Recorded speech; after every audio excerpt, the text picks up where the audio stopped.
Hello à tous, j'espère que vous allez bien. J'espère que vous êtes bien posés actuellement sur mon torse. J'espère que le son est bon. Que dire pour introduire cette petite chaîne secondaire? Bah me voilà, pour ceux qui ne me connaissent pas, moi c'est Lucas. Je fais déjà des vidéos sur ma chaîne principale Lucas MS.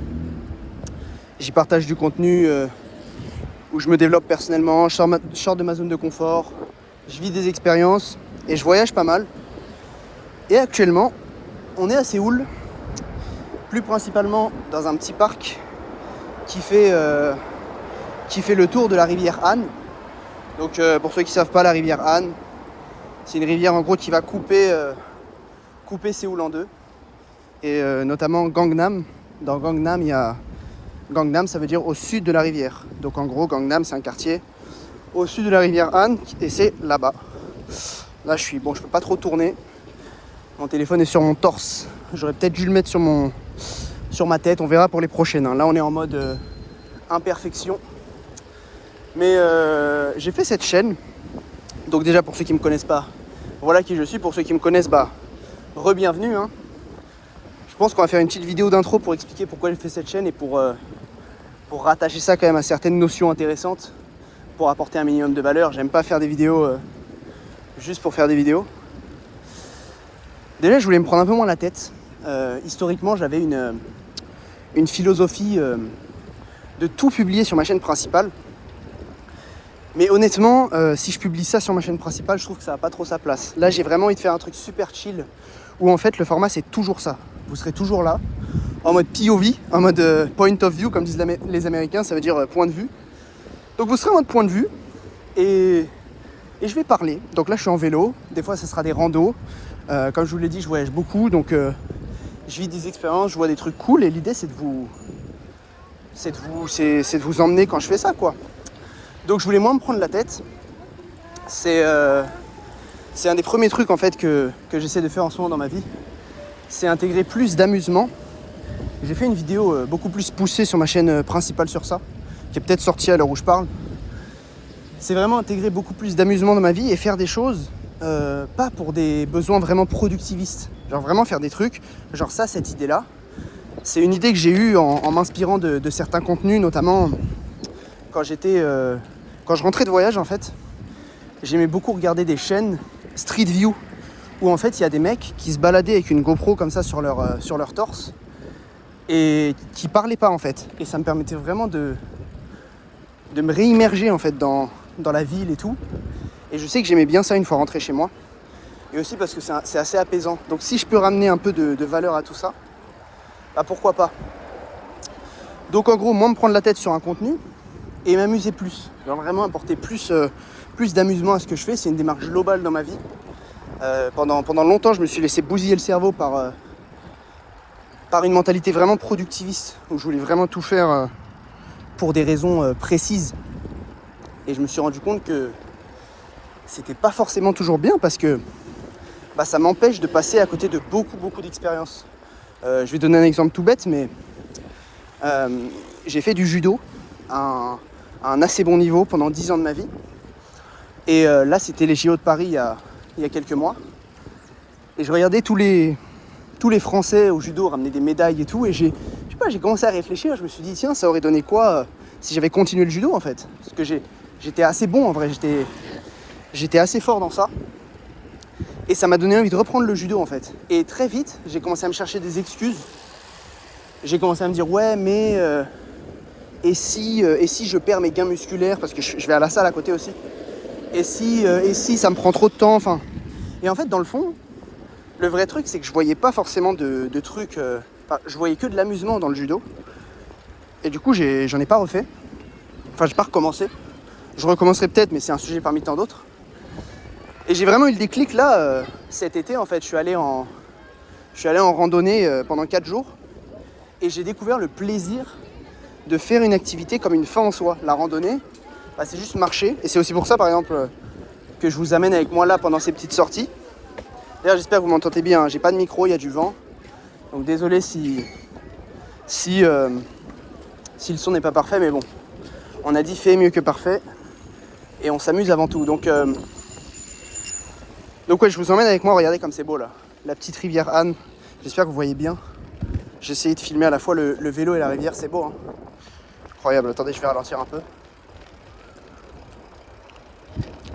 Qu'est-ce que c'est stylé. J'adore, franchement j'adore moi cette ambiance à Séoul entre... En fait il y a l'aspect grosse ville et à la fois l'aspect nature en fait. Parce qu'il y a beaucoup de gens qui disent par exemple, on va prendre les deux extrêmes, ok, des entrepreneurs en ligne. D'un côté il va y avoir Dubaï, où en mode c'est une ville sans âme, enfin en tout cas c'est mon avis, cette ville est sans âme, cette ville est claquée au sol. Palmarès de Dubaï, tu économises sur tes taxes, ok, très bien, mais c'est une ville sans âme, sans culture, sans profondeur, sans rien. Mais pour le coup, on peut y être très productif. C'est ce que les gens qui vivent à Dubaï disent, c'est qu'il y a une atmosphère de charbon qui est géniale. Je veux bien les croire. Et de l'autre côté du spectre, on a Bali. Et Bali, c'est un peu l'inverse. C'est l'île, ça, on va dire qu'entre guillemets, ça ramollit. T'as pas envie de travailler, tu te contentes du peu de ce que t'as, et c'est bien parce que la vie n'est pas chère. Enfin, ça te pousse pas à te pousser vers l'avant, à te pousser vers le haut, pardon, plutôt.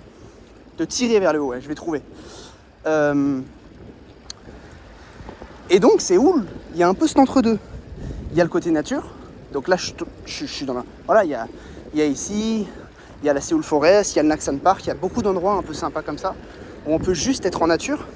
Mais à la fois, on peut aussi sentir cette effusion de la ville, en fait. Si on a vraiment envie. Bref, je revenais à ce que je disais. Vous voyez, si je coupe pas mes vidéos, et ça sera pas coupé, mais si je coupe pas mes vidéos, je peux aller dans tous les sens. Donc première chose, l'amusement. Plus d'amusement, faire les choses comme elles me viennent. Et en fait, cette chaîne, si ça dure 3 vidéos, ça durera 3 vidéos. Si ça en dure 10, ça en dure 10, si ça en dure 20, ça en dure 20. Pour le moment, je tire pas de plan sur la comète, en fait.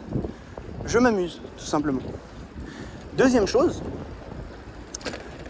dans la vie, j'aime bien entreprendre des choses qui me demandent pas beaucoup d'investissement, mais qui ont des chances d'exploser. Je m'inspire beaucoup de la théorie des haltères de Nassim Taleb, qui dit qu'en termes statistiques, c'est bien de faire des investissements, 10% de son portefeuille d'investissement qui peut apporter des résultats exponentiels. Donc s'il y a une perte sur ça, c'est pas si grave. Et voilà, c'est un peu mon point de vue. Là, par exemple, cette vidéo, je vais la publier comme telle. Il n'y aura pas de montage, il n'y aura pas de miniature travaillée. Mais à mon avis, ça, c'est un format. Soit je fais 30 vues par vidéo, soit ça a un potentiel d'en faire 300 000. Genre, c'est l'un ou l'autre, ce format. Et là, je me dis, why not? Là, j'ai quoi à perdre? Je suis en balade, tranquille. Je vais prendre 20-30 minutes pour filmer cette vidéo.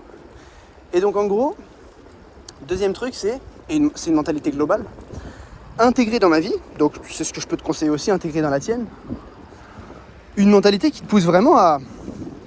Voilà, tu fais des trucs qui vont pas te prendre beaucoup de temps, mais qui potentiellement peuvent... Bon là, on a une petite embrouille là ou je ne sais quoi, bon bref. Voilà, qui peuvent exploser. Pourquoi pas, tu vois, genre, ça coûte rien, entre guillemets, on se met pas de pression, on voit ce que ça donne, et on plante des graines à côté de la chaîne principale, ou sur la chaîne principale, là j'ai repris les vidéos, et je fais des vidéos beaucoup plus poussées. Donc why not? Donc faire des choses qui ont des chances d'exploser. Putain, je regarde un petit peu le paysage là, parce que j'aimerais bien pouvoir tourner, mais vous vous doutez bien que si je tourne mon buste, eh bien je tombe les amis. Donc ça va être compliqué de tourner. Donc ça c'est la deuxième raison. Troisième raison, je sais pas si j'ai dit qu'il y avait 3 ou 4 raisons, je pense qu'il y en a 4 en tout. J'ai pas de script évidemment, vous vous en doutez. Hein. Troisième raison, ça rejoint un peu la thématique de l'amusement, mais il y a un momentum pour faire des choses dans la vie. Il y a un bon moment des fois. Très souvent, moi je suis un adepte des plans de 90 jours. Je planifie ma vie sur 3 mois. En gros, je vais avoir des objectifs. En gros, je vais avoir un gros objectif et je vais avoir des petits objectifs qui vont me permettre d'atteindre ce gros objectif. Et cette mentalité de la planification, sur moyen terme, on va dire, elle m'a permis d'accomplir plein de choses. J'en suis ultra reconnaissant. Mais d'un autre côté, elle m'a aussi fait perdre une certaine dimension dans ma vie qui est la spontanéité. Donc on en revient à cette question un peu de l'amusement, mais je pense honnêtement dans la vie, des fois, des projets. En fait, je connais beaucoup de gens qui sont atteints du syndrome de l'objet brillant et ça m'a un peu, on va dire, traumatisé, sans utiliser des grands mots. Mais voilà, ça m'a un peu marqué, on va dire. Et en fait, ces gens-là, ils vont toujours de projet en projet sans rien accomplir de grand, on va dire. Et ça m'a un peu traumatisé et j'ai un peu pris le chemin inverse. C'est-à-dire que je n'accepte presque plus de lancer des trucs si je ne vois pas un objectif long terme. Donc voilà, profiter du momentum, c'est le troisième truc. Donc là, j'avais une envie. Genre, je brûlais d'envie. Genre là, pour lancer la caméra et pour parler, ça m'a demandé aucune friction. Parce que je brûlais d'envie de faire ça. Genre, ça m'amuse. Genre là, j'adore le moment que je passe.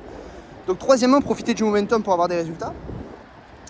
Et quatrièmement, encore une réflexion que j'ai eue dernièrement dans ma vie,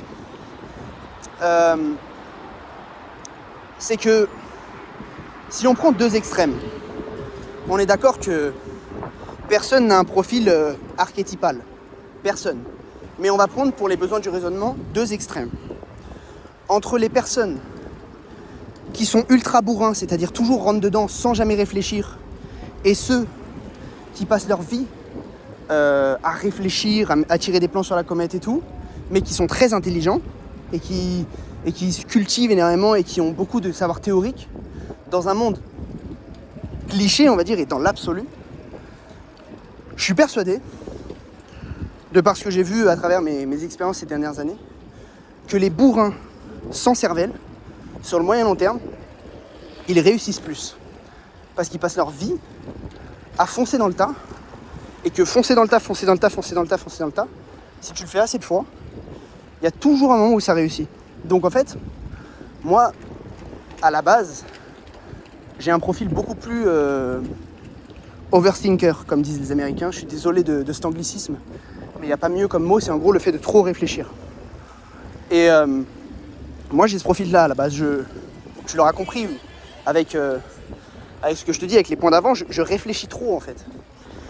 Et je sais que déjà, j'aime bien ce trait de ma personnalité. Enfin, encore une fois, si c'est pas trop abusé, j'aime bien. Je préfère. À vrai dire, je trouve que les personnes qui sont trop bourrines manquent de profondeur globalement. Genre, c'est très bien pour réussir, mais globalement, ils manquent de profondeur sur plein d'autres sujets. Genre, dès qu'on sort par exemple du sujet du business, bah, c'est des gens très peu intéressants, je trouve.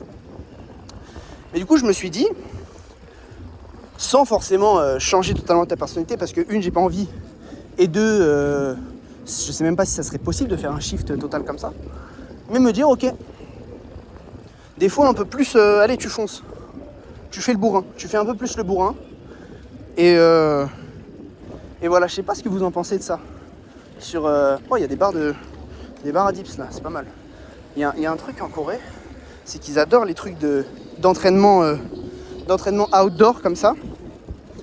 Mais c'est toujours des trucs pour les personnes âgées. Il n'y a pas de vrais trucs, il n'y a pas de barre de traction, de barre parallèle pour les dips et tout. Et moi, ça me peine un peu. Par exemple, l'année dernière, quand j'étais là, j'ai pas trop pris le temps de m'inscrire dans une salle de sport. J'aurais bien aimé faire du street workout. Mais je n'ai pas pu. Bref, ce que je disais. Et j'espère que là, le vent de la rivière ne se fait pas trop sentir, les amis. Au pire, je mettrai des sous-titres. Hein. Oh non. Franchement, j'ai dit que je lançais ça sans réflexion et qu'il n'y aurait pas de miniature, les gars, donc pas de sous-titres. Ou à la limite, peut-être sur CapCut, je générerai ça facilement. Bon, bref, on verra. Donc ouais, plus d'activités de bourrin, plus rentrer dedans, moins réfléchir. Et ça fait partie d'un process global. Déjà sur ma chaîne, hein, genre mes sujets, ma chaîne principale, c'est pas que je travaille moins mes sujets, loin de là. Mais en fait, avant, j'avais une idée de sujet et je me disais, ouais, je sais pas, est-ce que ça va plaire aux gens, comment le tourner, etc. Mais en fait, gars, si t'as une idée de sujet maintenant, mais traite-la. Genre, c'est maintenant qu'il faut la traiter. Genre, ton esprit, il est chaud sur ça. Il est bouillant. C'est maintenant que t'es le plus apte à réfléchir à ce sujet, à cette thématique. Parle-en maintenant. Genre, arrête de réfléchir. Parle-en à chaud. Là, c'est pareil. Par exemple, le sujet de l'amusement, j'en ai fait une vidéo, encore une fois, je pense qu'elle est sortie sur ma chaîne. Mais c'est un sujet qui me parle en ce moment. Et le script de la vidéo, je l'ai bombardé, genre. Le script, je l'ai bombardé. En fait, j'avais trop de trucs à dire. J'avais trop de trucs à dire, j'étais chaud. Donc voilà les gars. Je sais pas, j'ai plein de sujets en fait. J'aimerais parler de plein de trucs là, mais... Attendez, ça fait combien de temps là? Je vais un peu vous dérégler. Attendez. Ah, ça fait déjà 15 minutes, hein. 15 minutes qu'on est ensemble. J'espère que vous avez kiffé cette petite balade là. Putain, moi j'adore, franchement j'adore. Mais regardez-moi ça, c'est sympa, hein. C'est sympa de fou, hein. C'est sympa de zinzin même. Là, je pense qu'on peut faire des trucs sympas. On peut faire de la voile, des trucs comme ça, je pense. Très certainement qu'on peut faire du jet ski. Mais en vrai, le jet ski, je trouve ça un peu claqué. Quand on a fait 2-3 fois à 19 ans et que t'as compris le délire, au bout d'un moment, voilà quoi. Ça suffit. En plus, c'est pas ouf. Genre ça fait vraiment, tu vois, ça fait... Autant je suis pas dans le délire. J'essaye de faire des efforts, mais au quotidien, je suis pas dans le truc méga écolo et tout. Je l'avoue. Même si je fais attention à mon échelle. Mais il y a des trucs, des fois, ça me fait tilter. Et le jet ski, ça fait partie de ces trucs. Même si je suis pas le plus écolo du monde, je suis en mode, le jet ski quand même. T'es là, tu roules comme ça, tu bombardes dans la mer. Non mais c'est quoi ça? Bref, donc là, je pense qu'il y a des trucs sympas. Peut-être qu'on pourra faire des trucs. Je l'ai pas précisé, mais en fait, là, je suis en Asie, du coup, en Corée. C'est mon premier mois en Asie. Et après, je bougerai. J'ai 6 mois, enfin je pars au moins 6 mois, peut-être plus, j'ai pas de billet de retour. Et je sais ce que je fais après la Corée, pardon. Est-ce que je le dis? Bah de toute façon ça fait combien de temps là? Ça fait 17 minutes. Franchement, si t'es encore là, je peux remercier ton temps d'attention, donc je vais te le dire. Après la Corée, je vais faire 2 mois de Vietnam. Je vais 2 mois au Vietnam, ça va être très sympa aussi. Et après j'en ai aucune idée. Donc voilà, si jamais tu es au Vietnam ou en Corée pendant que j'y suis, envoie-moi un message, on pourra peut-être se voir. Bon, si j'ai pas trop de messages. Après, si cette vidéo fait 30 vues, ça ira normalement. Et ouais, n'hésite pas aussi à me conseiller des pays. Il y a pas mal de trucs auxquels je pense déjà, hein. Il y a Taïwan, le Japon évidemment. En fait, il y a déjà des pays que j'ai fait. Et par exemple, la Corée, je l'ai déjà fait plusieurs fois. La Corée, c'est un peu le pays que j'aime bien y retourner. Je me sens très très bien ici. Je pense que j'en parlerai dans un futur épisode sur cette chaîne. Plus le temps passe, plus j'aime bien, au lieu de vouloir cocher absolument tous les pays du monde, aller partout et tout, ce que je pouvais avoir envie de faire avant, j'ai de plus en plus envie d'apprendre à connaître vraiment les pays que j'aime déjà, profondément quoi. Donc voilà, bref, on va pas encore digresser. N'hésite pas à m'envoyer un message si tu es de passage et n'hésite pas à me conseiller des villes, des pays, voilà. Dernier point bonus sur pourquoi je fais ça aussi, sortir de ma zone de confort, hein. Genre là les gens passent, me regardent, bon, c'est quand même le moins bizarre que je puisse faire, hein. Genre sur le vélo, tranquille, on dirait un touriste qui fait des petits plans, mais je sais pas si j'oserais le faire dans la rue par exemple d'ici peu de temps, parce que déjà la rue j'ai l'impression de déranger les gens, et aussi voilà, je sais pas, on verra. Enfin bon bref, j'espère que cette vidéo t'a plu mon ami, ou vous a plu, je ne sais pas, est-ce que je tutoie, est-ce que je vous vois, j'en sais rien du tout. Voilà, partage cette vidéo, mets-moi un petit j'aime, abonne-toi, fais ce que tu veux. Et voilà, dis-moi, franchement le feedback, très important le feedback sur la vidéo là. Je vais en faire quelques-unes comme ça, je verrai ce que ça donne, je verrai si moi je kiffe toujours autant. Là c'est une réussite là pour moi jusque là, genre j'adore ça. Mais si t'aimes ça, dis-le moi vraiment. Ça compte vraiment pour une première vidéo. Que je sache si je continue ou pas. Et voilà. Est-ce qu'on se quitterait pas ici? Je vais rouler un petit peu et après on se quittera tranquillement. Je te laisse apprécier le paysage tranquillement mon ami.